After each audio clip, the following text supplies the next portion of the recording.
Oi, gente, tudo bem?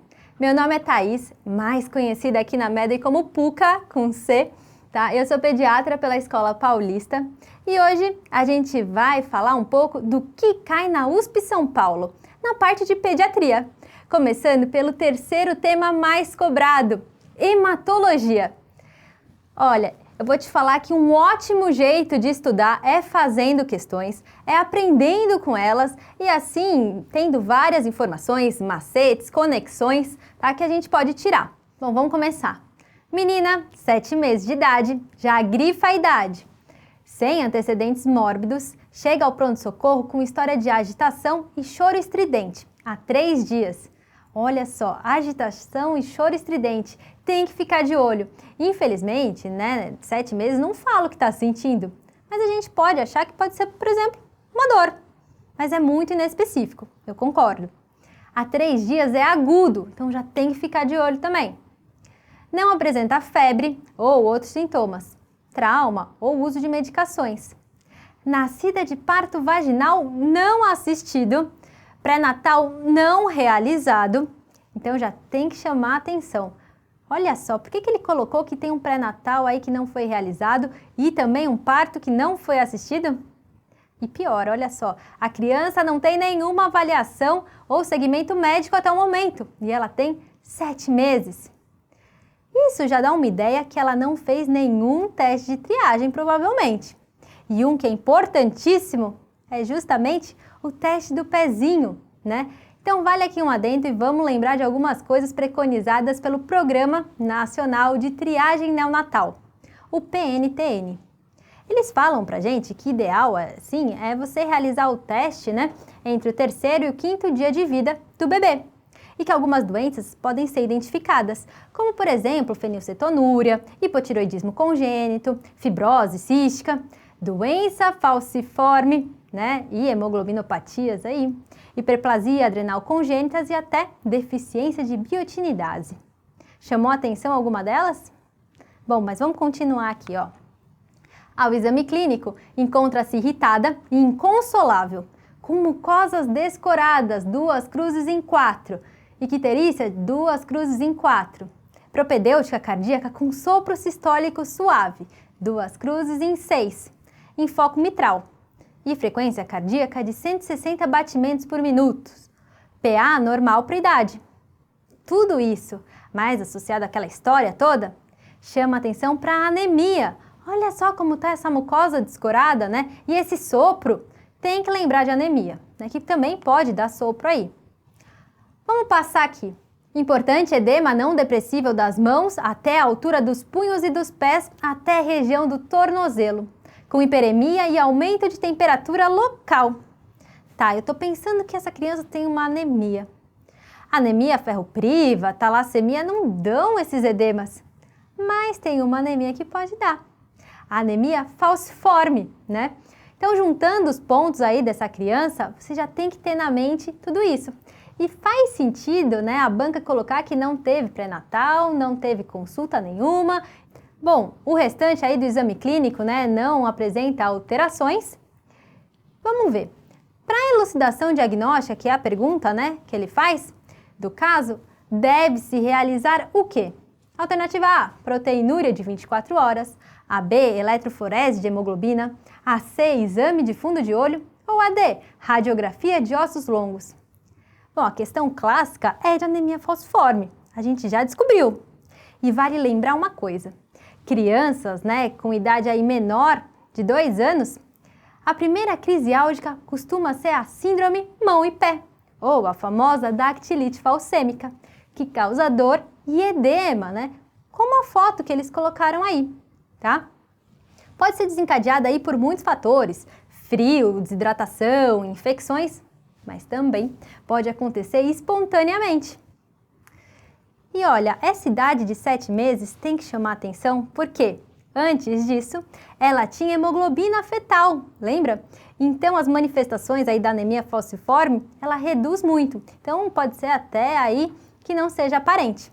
Então, tudo isso tem que levar em consideração. E o que a gente faz, né, para diagnosticar a tal hemoglobina S é justamente a eletroforese de hemoglobina. Bom, vamos para a próxima questão? Olha só, lactente, masculino, 3 meses de vida, está em consulta ambulatorial de rotina. Lembra do combinado? Sempre que tiver a idade na pediatria, a gente vai grifar? Então grifa aí 3 meses de vida. Tem antecedente de prematuridade de 34 semanas de gestação. Importante esse pré-termo. Devido à pré-eclâmpsia e trabalho de parto prematuro, tendo nascido com peso de 1.820. Por que será que ele colocou o peso, né?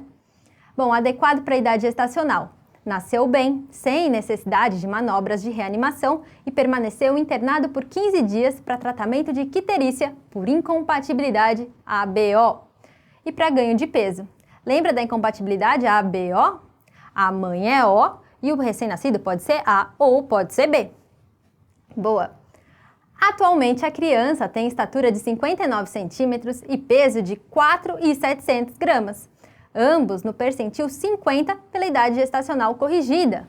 Maravilha, tá tudo bem. Tendo ganhado 32 gramas por dia, desde a última consulta. Alimenta-se do seio materno, completando com fórmula infantil adequada para a idade.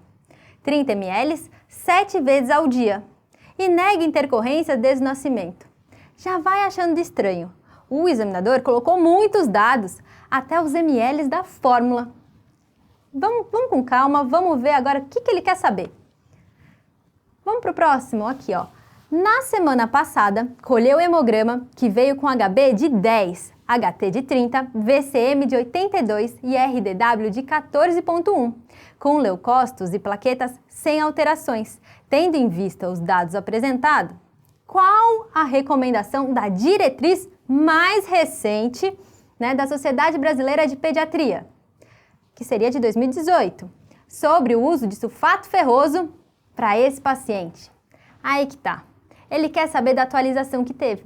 Em 2018, mudou. A gente, sempre prescreveu a profilaxia para ferro, a partir dos 6 meses de vida. Mas a sociedade lançou aí uma diretriz falando que podia começar antes, aos 3 meses. Mas vamos com calma, vamos analisar essa questão certinho. Bom, o que o nosso paciente tem?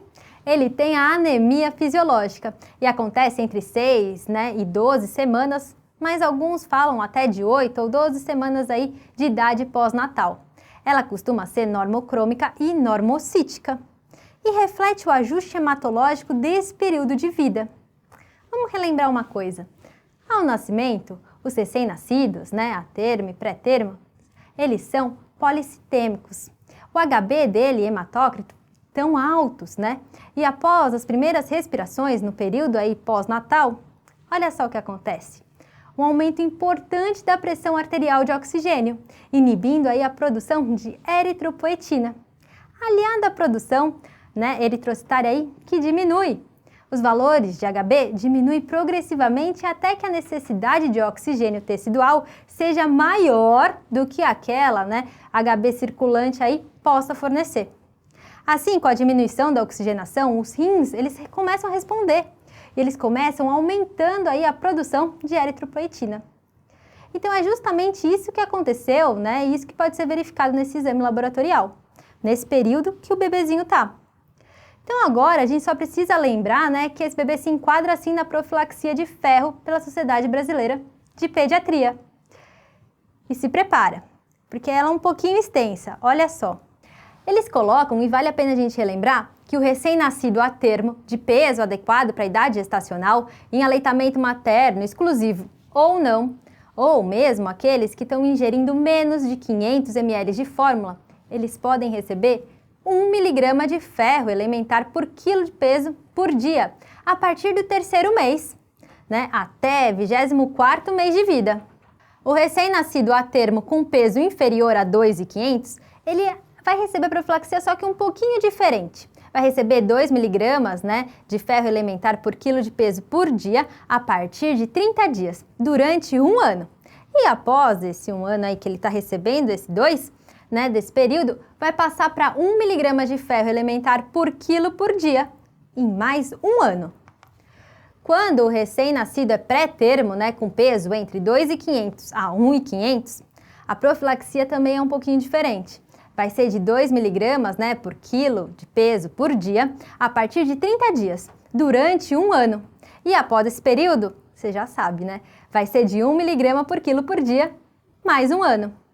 Se o recém-nascido aí for pré-termo, né, com peso de 1.500 a 1.000, ele vai receber 3 miligramas, né, de ferro elementar por quilo por dia, a partir de 30 dias, durante um ano. Após esse período, aí, igual, 1 miligrama de ferro elementar por quilo por dia, por mais um ano.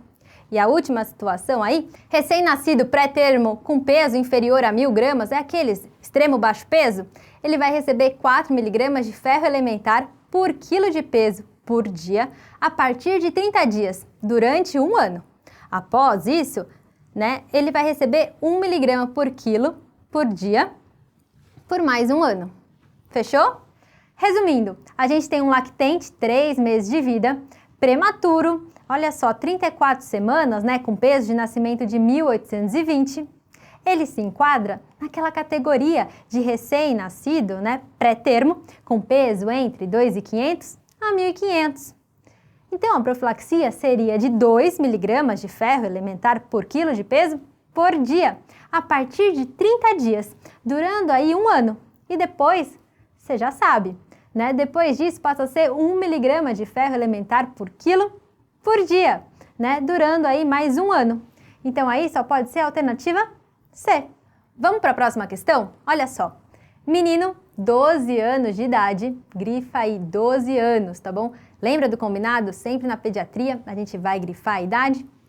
Dá entrada ao pronto-socorro com quadro de febre de 39 graus. Importante também, grifa 39. Há um dia, sem outras queixas. Tem diagnóstico de leucemia linfóide aguda. Tem que grifar também porque é importante. Está no 7º dia pós-quimioterapia. Grifa também, vai estar muito grifado, mas não tem problema. Tem muita coisa importante aí nessa questão. Ao exame clínico, a criança está em bom estado geral. Boa! Sem alterações significativas.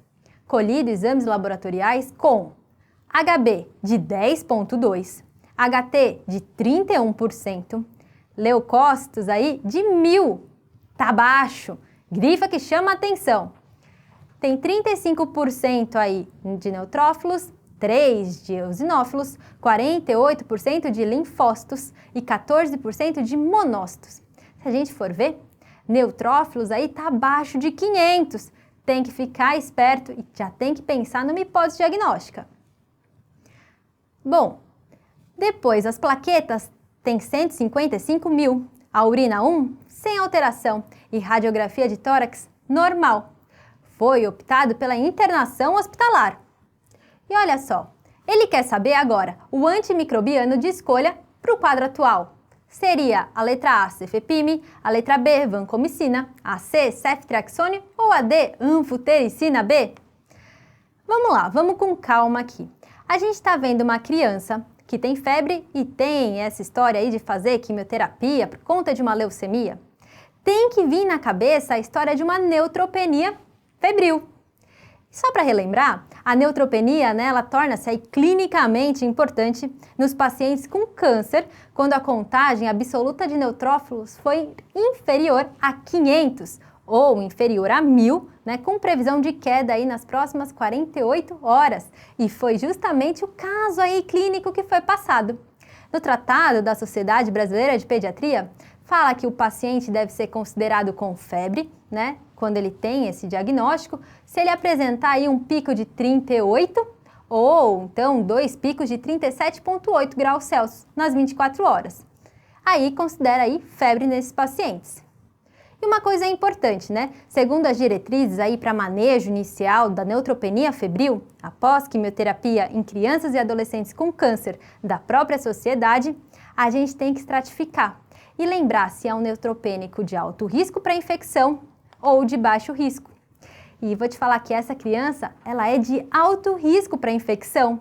Ela tem leucemia, então já enquadraria. Assim como se ela tivesse linfomas, não Hodgkin, ou então o paciente aí nos primeiros 30 dias do transplante de células hematopoéticas. Ou então, se ele apresentar uma disfunção orgânica aguda ou até mesmo instabilidade hemodinâmica. Só um adendo, para baixo risco poderia ser aqueles com tumores sólidos, ausência de comorbidades ou doença neoplásica em remissão, por exemplo. Os principais agentes a gente também tem que dar uma lembrada. E não pode esquecer da Pseudomonas aeruginosa. Não pode. Tem que lembrar, tem que associar neutropenia febril com Pseudomonas. Porque aí a gente vai saber que antibiótico a gente vai lançar a mão no primeiro momento. Só um detalhe. Nos pacientes aí com neutropenia febril após a quimioterapia, é fundamental que o antibiótico empírico seja imediatamente iniciado, até que se aguarde o resultado dos demais exames que a gente vai pedir, como hemocultura, tá? Porque as infecções nesse grupo aí, imunocomprometido, progridem assim numa velocidade muito rápida. Então a gente tem que sim tratar rápido. Então a gente interna o paciente, faz a estratificação, colhe exames e começa o antibiótico, tá, de amplo espectro aí. E de preferência, nessa neutropenia febril de alto risco, a gente faz a monoterapia. Lembrar aí de cobrir essa pseudomonas, então a gente tem que usar cefalosporinas de quarta geração, por exemplo, o cefepime, que é justamente a alternativa A. Mas a gente também poderia usar carbapenêmicos como meropenem, com ajuste aí conforme as culturas. Só um detalhe, a gente vai reservar o acréscimo de um segundo agente aí anti-gram-negativo ou até mesmo glicopeptídeo, a vancomicina, para aqueles pacientes que estão clinicamente instáveis, quando se suspeita de uma infecção resistente ou até mesmo em centros em alta taxa de germes patogênicos assim resistente. Então não vai lançar mão só da vancomicina assim, simplesmente não. Tá? Então a resposta certa aí seria cefepime. Vamos lá para a revisão estatística dos últimos 5 anos. Hematologia é o terceiro tema mais cobrado. O principal foco, oncohematologia. Mas tem alguns focos que são menos cobrados, como anemias e hemoglobinopatias. A gente viu, uma questão de cada um. A dificuldade de pediatria na USP é a mais alta de São Paulo. Então aquele papo de que PED está garantido, sei não, mas vou te dar uma outra informação, olha só, 36% da prova é de imagem, e aí não é só raio-x que cai não, cai também lesão, por exemplo, ou exantema. Mas se você quiser saber mais aí dos outros temas e focos que mais caem na USP São Paulo, acesse o link do e-book que está aqui na descrição, fechou? Bom, espero que tenha ficado claro aí, tenha ajudado, até a próxima, obrigada!